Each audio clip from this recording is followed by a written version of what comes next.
Hello and welcome to Miss Hannah Loves Grammar. In this video we'll be sharing some quick-fire quotes on Ebenezer Scrooge, but before I do that, let's just run through who he is and what he did in A Christmas Carol by Charles Dickens. So he starts off in the novel as an unpleasant, selfish character.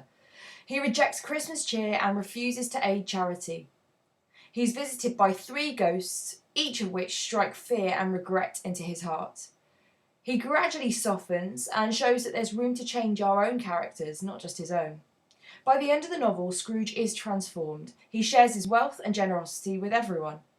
So why did Dickens include him? Perhaps he's a caricature of the wealthy in Victorian times who didn't feel that they needed to support the poor.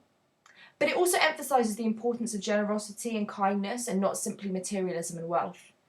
Dickens himself said, "I've endeavoured in this ghostly little book to raise the ghost of an idea which shall not put my readers out of humour with themselves, with each other, with the season, or with me."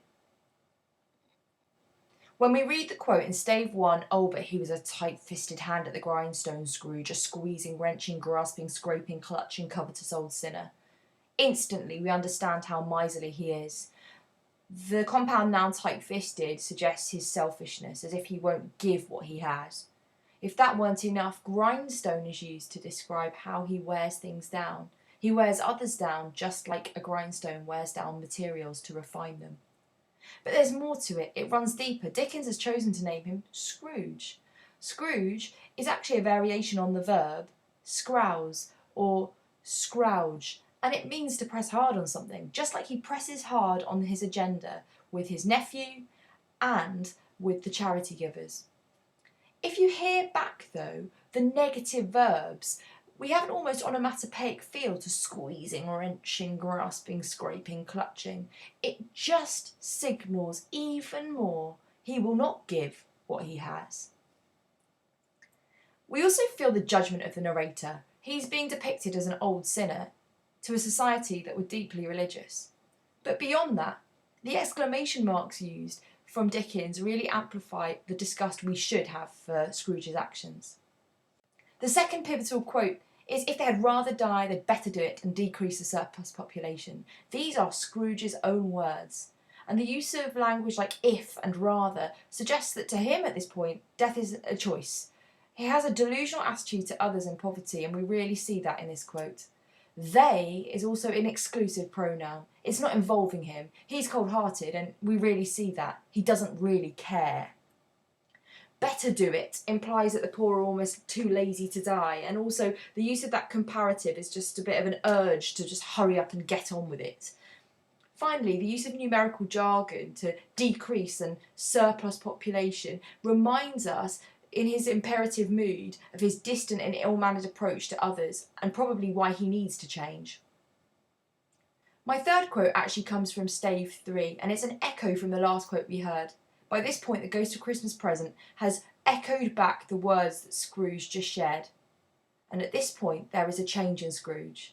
Scrooge hung his head to hear his own words quoted by the Spirit and was overcome with penitence and grief.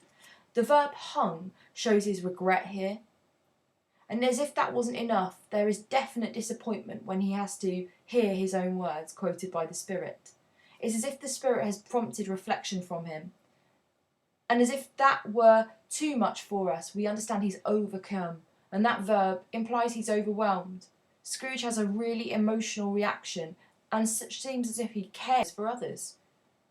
The use of abstract nouns, penitence and grief, show his remorse and disenfranchisement with how he's lived his life up until this point.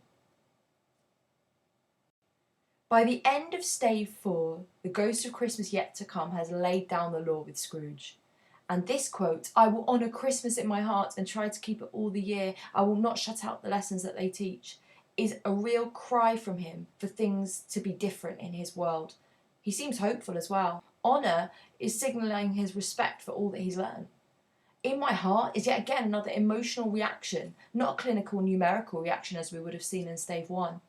2, we also see that there's a tone shift. It seems reflective, pensive. He knows how he used to be, and now he seeks to not shut out the lessons that they teach. Also, the repetition of "I will" in the future tense is a real desire and a hope for things to be different. So here we have our final quote. Scrooge was better than his word. He did it all and infinitely more. These are the words of our narrator. And the use of the comparative better is comparing him to the start of the novel. Additionally, the fact he did it all, he's engaging now with social issues and others. He seems to care. And finally, the fact that there's the adverb infinitely here suggests that Scrooge is transformed beyond recognition and almost deserves our full respect.